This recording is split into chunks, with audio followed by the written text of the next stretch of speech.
امام صادق علیه السلام، صادق آل محمد صلی الله علیه و آله و سلم فرمود رفاقت 3 گونه است.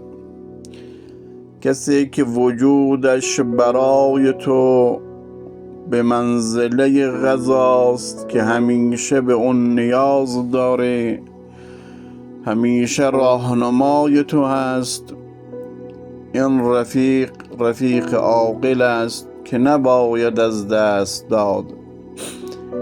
کسی که وجودش براتون به منزله بیماری و مزاحم و رنجاور است، این رفیق احمقی است که همیشه تو را به درد سر می اندازد و همیشه مشکلات براتون به وجود می آورد.